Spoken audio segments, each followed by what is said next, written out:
تذكر يوما كنت تعانق دمعة الفكر تناجي الله في صبر وترجو رحمة تسري. بسم اللہ الرحمن الرحیم. السلام علیکم ورحمۃ اللہ وبرکاتہ. میں ہوں آپ کا اپنا میزبان حافظ عثمان اور آپ دیکھ رہے ہیں میرا یوٹیوب چینل.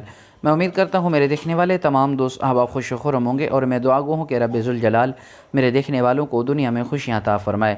اگر ابھی تک آپ نے میرے چینل کو سبسکرائب نہیں فرمایا تو جلدی کریں، چینل کو سبسکرائب کریں، لائک کریں، شیئر کریں اور ایک اچھا سا پیارا سا کمنٹ ضرور کریں. کہتے ہیں کہ ایک بادشاہ تھا جو بڑا ظالم تھا، جابر حکمران تھا، ظالم بادشاہ تھا، جس کو ہر وقت اپنی دولت پر، اپنی شہرت پر مان تھا. ہر وقت وہ دولت اور شہرت کے نشے میں گم رہتا تھا. ایک دن وہ شکار کے لیے جنگل کی طرف روانہ ہوا. شکار کے لیے نکلا تو جب جنگل کے بیچ میں پہنچا تو اسے یوں محسوس ہوا کہ کوئی چیز ہے جو زمین پر نیچے حرکت کر رہی ہے. جب اس نے زمین پر دیکھا تو کیا دیکھتا ہے کہ ایک خاص قسم کا کیڑا ہے اور ایک غلاظت کو کھا رہا ہے. جب اس نے اس چیز کو دیکھا تو اب اپنی دولت کی، شہرت کے نشے میں آ گیا، تکبر میں آ گیا. اس نے تکبر میں آ کر یہ کہا اگر اللہ تیری تخلیق نہ کرتا، اگر اللہ تجھے پیدا نہ کرتا تو پھر کیا ہو جاتا؟ اللہ کی مخلوق میں کیا فرق پڑ جاتا اگر اللہ تجھے تخلیق نہ کرتا؟ اب اس نے یہ بات کہی، چند قدم آگے گیا، اس کے گھوڑے کو ٹھوکر لگی، بادشاہ زمین پر گرا، اسے زخم ہوا، چوٹ لگی.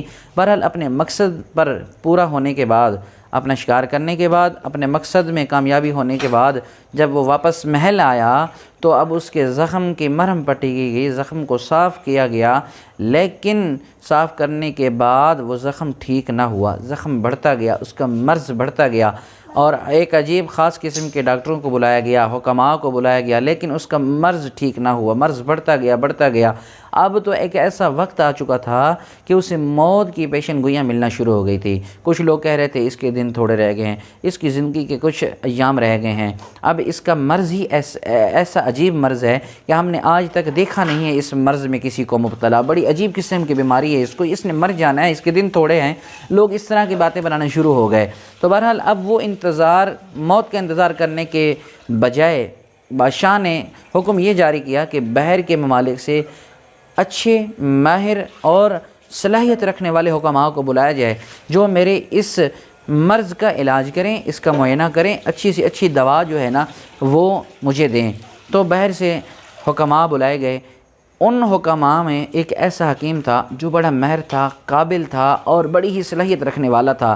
جب اس نے بادشاہ کے اس زخم کا معائنہ کیا تو اس نے کہا بادشاہ سلامت، بات یہ ہے کہ جب آپ شکار پر گئے تھے، جہاں پر آپ گرے تھے، جہاں پر آپ کو زخم ہوا تھا، وہاں پر ایک خاص قسم کی غلاظت پڑی ہوئی تھی جو آپ کے جسم کے ساتھ لگی ہے اور اس کے جراثیم پھیل چکے ہیں. لہٰذا وہاں سے ایک کیڑا لایا جائے گا، وہ کیڑا آپ کے جسم کے ساتھ اٹیچ کیا جائے گا، پھر اس کیڑے نے آپ کے جسم سے تمام جراثیم نکالنے ہیں، پھر آپ کا مرض ٹھیک ہو جائے گا، پھر آپ ٹھیک ہو سکتے ہیں.